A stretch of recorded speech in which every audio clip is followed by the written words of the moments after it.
परम पिता परमात्मा और उनकी सभी पवित्र आत्माओं को नमस्कार। ईश्वर एक है और वह सर्वव्यापी है। संसार की विविधता केवल माया है। इस सब विविधता में केवल एक परमात्मा ही सत्य है। एक सूत 1000 मणियों का आधार है। परमात्मा उस सूत के समान है। उस परमेश्वर को अंदर ही प्राप्त किया जा सकता है। रूहानी शब्द का अनुभव साधक को अपने अंतर में ही होता है। परमात्मा की खोज में बाहर तीर्थों में भटकना, नदियों सरोवरों में स्नान करना, पहाड़ों और जंगलों में जाना व्यर्थ है। आंतरिक रूहानी अनुभव शरीर के 9 द्वारों को खाली करके आंखों के पीछे आने पर प्राप्त होता है। यह क्रिया मृत्यु से मिलती जुलती है। मृत्यु में आत्मा शरीर को छोड़ देती है। इस आध्यात्मिक अभ्यास में आत्मा शरीर से अलग होकर ऊपर के देशों में भ्रमण करती है और कुछ समय के बाद फिर शरीर में आ जाती है। चेतनता 9 द्वारों से निकलकर तीसरे तिल या भ्रिकुटियों के मध्य में आ जाती है और आत्मा ऊपर के देशों में प्रवेश कर जाती है। इसी को संत जीते जी मरना कहते हैं। नामदेव जी कहते हैं, मुझे मरने का डर नहीं है। इसकी शिक्षा एक जीते जागते देह स्वरूप सतगुरु से ही प्राप्त हो सकती है।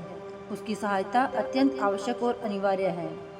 योग में साधना मूलाधार चक्र से शुरू होती है और भ्रूमध्य आज्ञा चक्र तक आती है।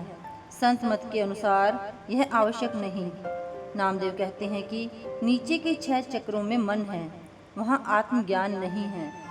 संत मत की साधना नेत्रों के पीछे के बिंदु या आज्ञा चक्र से शुरू होती है, जिसे तीसरा नेत्र भी कहते हैं।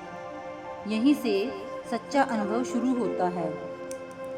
जब आत्मा शरीर को खाली करके आंखों के बीच में आ जाती है तो उसका संबंध शब्द या अनहद नाद से जुड़ जाता है। अनहद नाद ये शब्द किसी भाषा का अंग नहीं है।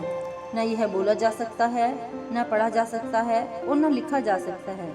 यह वह शक्ति है जो कि विश्व का आधार है। बल्कि यह कहना सच होगा कि परमात्मा ही है। यह शब्द एक अत्यंत मधुर नाद या धुन के रूप में प्रकट होता है। परमेश्वर प्रेम भक्ति के द्वारा ही प्राप्त हो सकता है, अन्यथा नहीं। पूजा अर्चना आदि बाहरी कर्म न केवल निरर्थक हैं, बल्कि खोजी को भरमा देते हैं। परमेश्वर को पत्ते पत्ते में देखना चाहिए। शक्ल, सूरत, वर्ण, रंग, जाति पांति में मनुष्य भिन्न हो सकता है, पर मूल रूप से मानव एक ही है। गायें भिन्न रंग की हो सकती है, पर दूध का रंग एक ही होता है। आत्मिक उन्नति के साथ रिद्धियां सिद्धियां भी प्राप्त हो जाती हैं।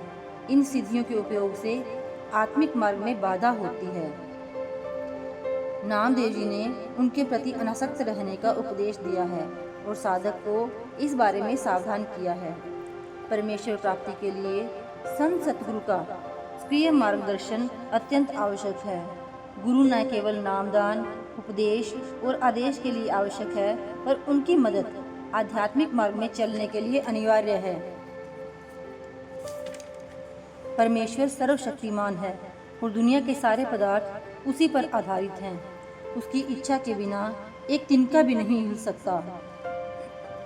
उसी की सत्ता से शास्त्र बोलते हैं, उसी की शक्ति से सूर्य चलता है। ब्रह्मांड के स्वामी तू ऐसा पूर्ण समर्थ है। इसी मर्म को समझकर हम तेरी शरण में आए हैं। तेरी ही ताकत से मेघ बरसते हैं और पर्वतों पर ठहरते हैं। हवा भी तेरे इशारे पर चलती है। संत नामदेव जी कहते हैं कि तेरी आज्ञा के बिना तिनका भी नहीं हिल सकता। हे प्रभु, हे परमात्मा, तू ही मेरा एकमात्र आधार है। परमात्मा का नाम जगत की सारी पीड़ाओं की दवा है।